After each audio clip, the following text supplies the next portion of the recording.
Hi, everyone. Welcome to Diabetes Primetime, the show where diabetes experts answer your questions. And man, we have a lot of them for tonight's guest, Mandy Reese, an incredible pharmacist and diabetes care and education specialist who will be answering questions about diabetes medications, supplements, and more. Before we get started, though, folks, say hello to us in the comments. Tell me where you're watching from and what's on your mind tonight. Mandy, thank you so much for joining us. Thank you for having me. I'm excited to be here. All right. So as I said, the folks on our page and in our Facebook group had a whole bunch of questions for you. So is it okay if we just dive right in? Yes, let's jump right in.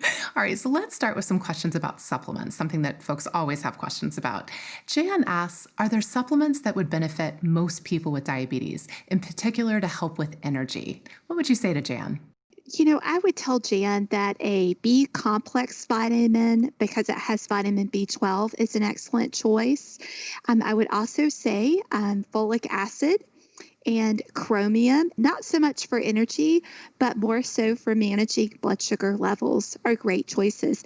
And if Jan were to be taking a medication called a statin medication, it would be good to also take coenzyme Q10. Got it.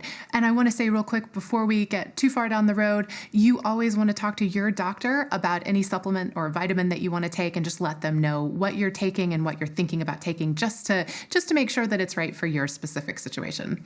Speaking of which, Ruby asks, I'm on Janimet and Crestor. Are there any supplements that I should avoid? And I guess, Mandy, a little bit of a broader question here too. Are there any supplements that people with diabetes should just avoid in general? One I would recommend to stay away from in particular would be red yeast rice. If somebody is taking a medication such as Crestor, which is a statin, because red yeast rice works very similar to this particular medication. So increased muscle pain and aches and things like that with it. Also, St. John's wort, which is a supplement, can interact with metformin in particular. And then ginkgo biloba can also interact with metformin. So those are the ones that I would stay away from. Before we get too much further, I want to stop and do our trivia question. As always, if you answer tonight's trivia question, you will get our fabulous giveaway, which tonight is in honor of Halloween, which is coming up.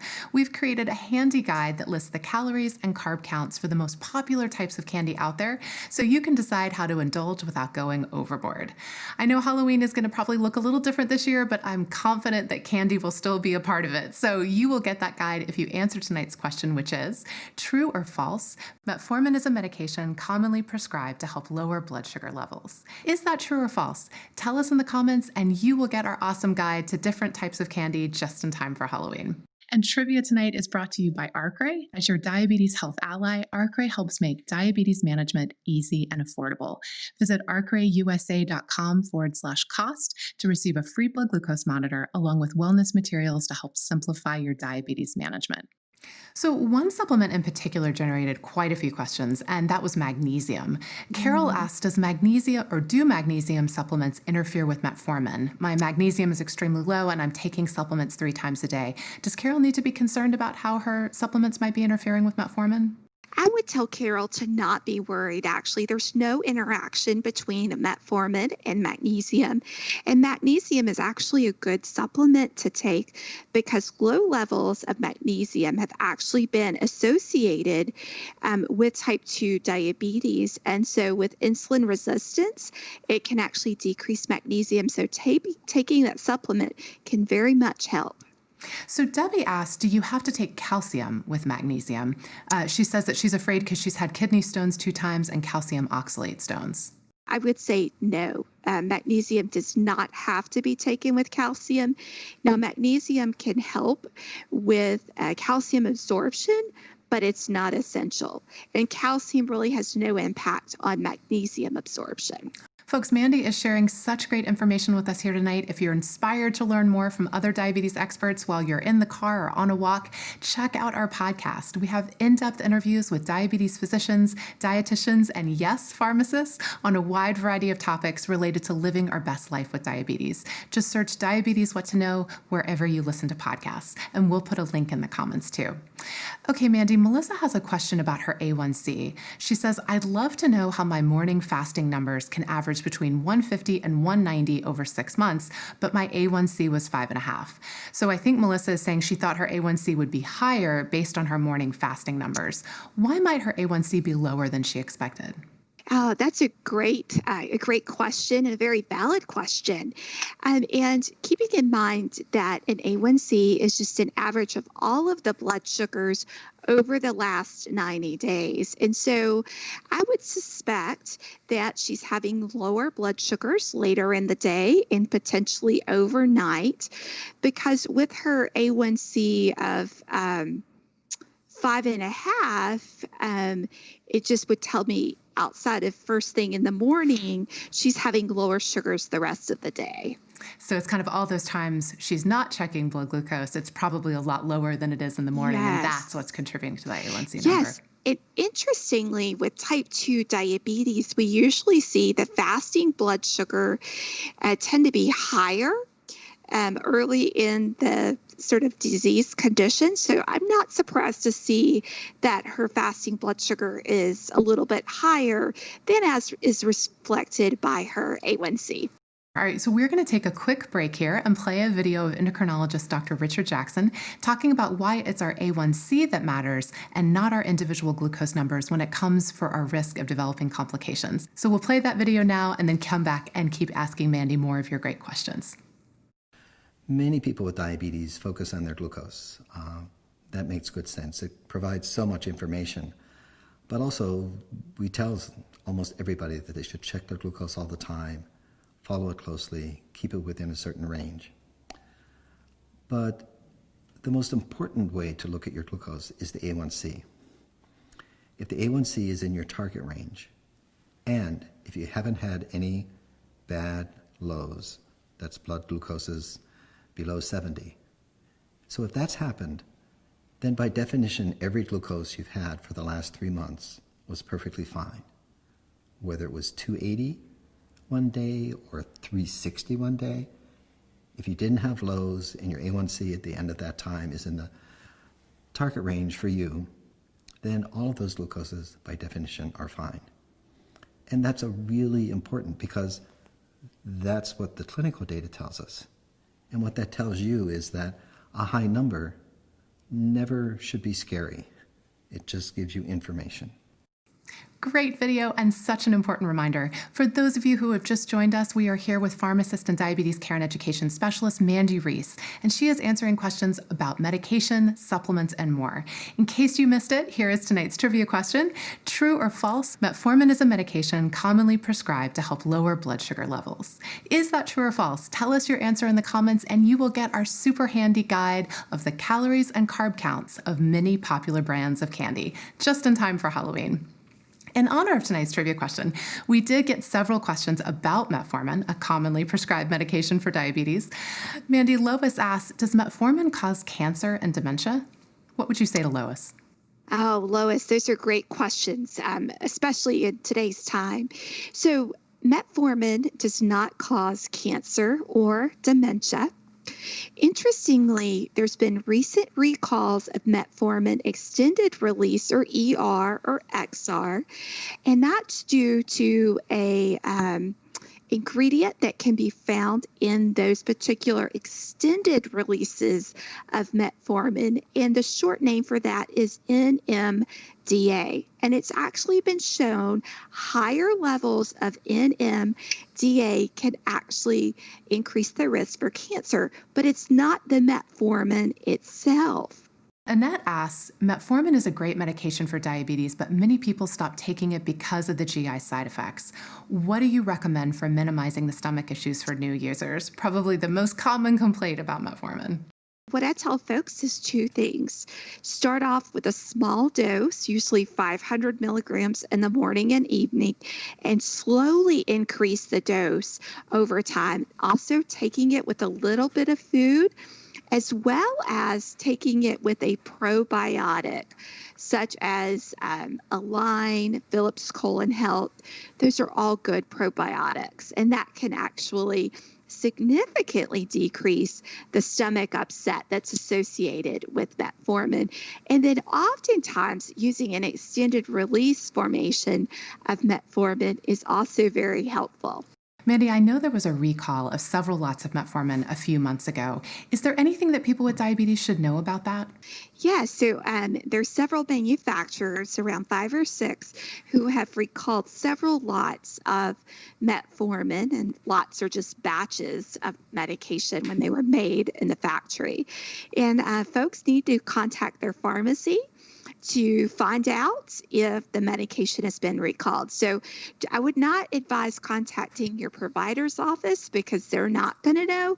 Rather, contact your pharmacy to find out if your particular metformin extended release or XR has been recalled. Oh, great to know. So good to know to call the pharmacist and not the doctor on this one. Yes. All right, one last question about metformin. Debbie asks, I now take my metformin at dinner, but have highs in the morning. Can I take it instead with no food before bed? Will it give me insomnia?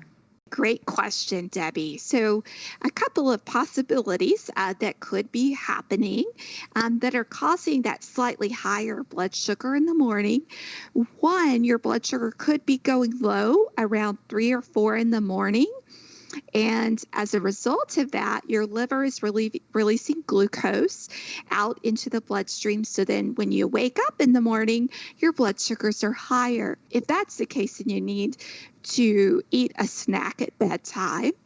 And if that's not the case, and how you can test that is just setting the alarm and waking up around 3 or 4 in the morning to check your blood sugar. Your other option is just to cut back on the amount of food that you're eating in the evening time, is what I would recommend doing. You could adjust the time that you take your metformin. So if you eat dinner a little bit earlier, around 5 or 6, you could wait to take the metformin closer to 10 p.m. if that works with your schedule, and see what impact that has on your fasting blood sugar. Mandy, I do have one question for you. We're talking about supplements tonight and we're talking about medications. And I know there are people out there who think, if I just find the right supplement, I don't have to take my diabetes medicine. And we know how important it is to take that medication. So what would you say to that person about the role of supplements versus medicines? So I could definitely understand why somebody would be interested in taking supplements over medications. I get it. Even as a pharmacist, I get it. And what I would tell people is, if you get to the point and your blood sugar is above 130 in the morning, when you get up, or above 180 after meals or before lunch and dinner, your blood sugar's above 130, you need medication. The supplements they've been studied, but not well studied in diabetes. Something else to keep in mind is now we know that there are many diabetes medications that actually have a positive benefit on reducing the risk for cardiovascular events such as heart attacks or stroke, as well as protecting the kidneys from chronic kidney disease. Supplements can't do that. And so it's important to take those diabetes medications, but be engaged in the process. So if you have questions or concerns, ask those questions. Work together with your provider in making those decisions. If you're not comfortable with the medication, you need to share that. Don't just take that because they told you to. Share your concerns. Be engaged in your care. Oh, I'm so glad you said that, because I think sometimes people don't really feel comfortable with the medication, or they're concerned about a side effect and they just don't take the medication. So much better to have, a conversation with your provider, your doctor, or your physician assistant, and really understand what the medication is doing for you, and share any concerns they might have. Yes, and something that's particularly important that I've really been working with folks in the last 6 months in the family medicine clinic that I work in is the affordability of medications. Absolutely. And there could be changes in your insurance and your copay go up when you go to the pharmacy. Let me tell you, it's not the pharmacist's fault. They're the messenger. They're just telling you what the insurance company is saying the copay is for the medication. So if you can't afford your medication, contact your provider's office, your nurse practitioner, your physician assistant, your physician. Let them know you can't afford the medication. Let your pharmacist know. There are resources out there and programs to actually help with affordability of medication. And in particular, I just really encourage people, please do not ration your insulin. Do not stop taking your insulin because you can't afford it. We simply can't do that. Let your provider know, let your pharmacist know to work so we can get a solution for medications that you can afford. So Barbara has a general medication question that we hear a lot from folks on the page. She asks, if I forget to take my meds, how close can I take them to my next dose? Remembering to take medications is a challenge, I tell you. So I would tell folks if it's less than 10 hours since your scheduled time when you would normally take the medication, go ahead and take it. Should be okay. But if it's been more than 10 hours, I would not go ahead and take it. I'd wait until my next dose and never double up on doses. That can be quite problematic. You're more likely to potentially have a low blood sugar or experience adverse effects from the medication that are unique to that medication. Great point. Speaking of timing of medicine, Cindy asks, is it better to take long-acting insulin in the morning or at bedtime? It really depends on the person. If it's easier to remember to take your insulin in the morning, your long-acting insulin, take it in the morning. If it's easier to remember to do it in the evening, do it in the evening. It's really person specific. So for the person with diabetes, whichever time works best for that person, that's when I would do my long-acting insulin. I even have a person that does it at 10 o'clock in the morning. And that's what works for her. So figure out what works best for you and stick with that time. So that's a great tip, kind of personalizing it for when we will actually remember. Do you have any other suggestions for people who just say, gosh, I just can't remember whether I've taken my medication or when to take it? Yeah, so I actually have a couple of tips for folks in remembering to take your medication. One is a simple pill box where you put your medications and your pills in it.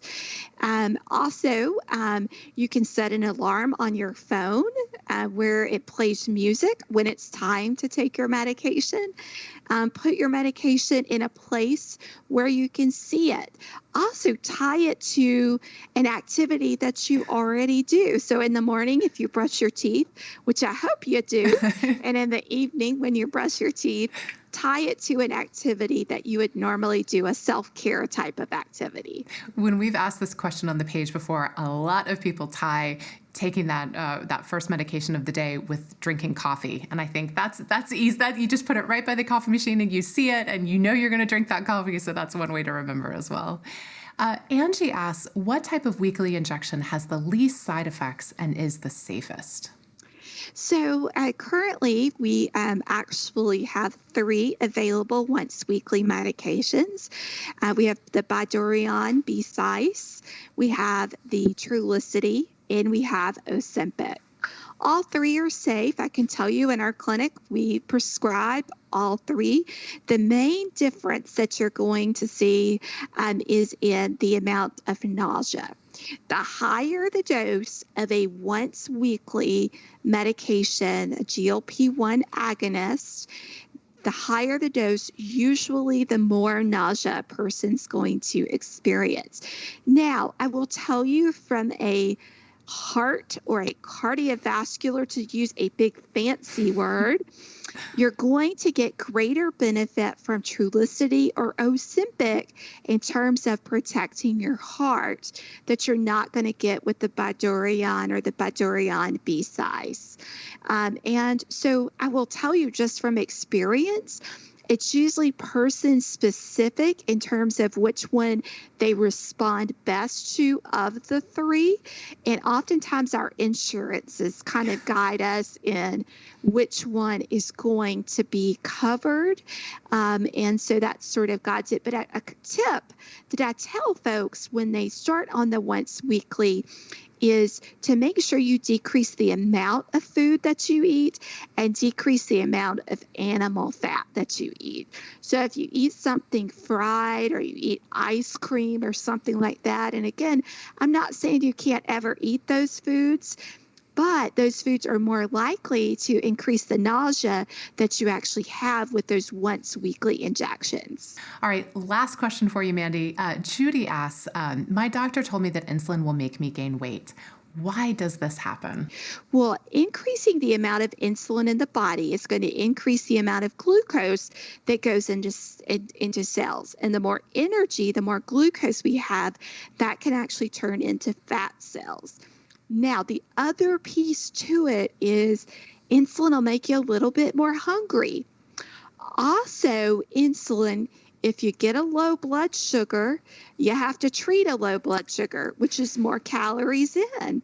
So if a person's on insulin, they're experiencing quite a few low blood sugars, they're having to treat those lows, then guess what? They're probably going to gain weight.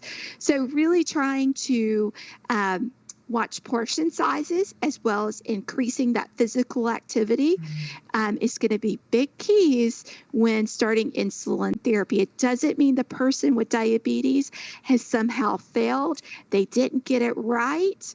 It is not a reflection of that whatsoever. Mandy, thank you for answering all of our questions tonight. I know everyone watching knows a lot more because of watching the show, so thank you so much for joining us. Thank you. It's been my pleasure. And the reason I do what I do day in and day out is for each person living with diabetes. Thank you for the courage that you exhibit each day in living with diabetes. Oh, what inspiring words. Folks, before we go, here is the answer to tonight's trivia question. True or false, metformin is a medication commonly prescribed to help lower blood sugar levels. That is true, and thanks to Mandy, we are a lot more informed now about metformin. A big thank you to everyone at home for tuning in. I'm so glad you joined us. I will see you for our next show, November 10th at 8:30 p.m. Eastern Time. We will be talking about how to live a vibrant life with diabetes. I can't wait to see you all then. Until then, stay safe and take good care.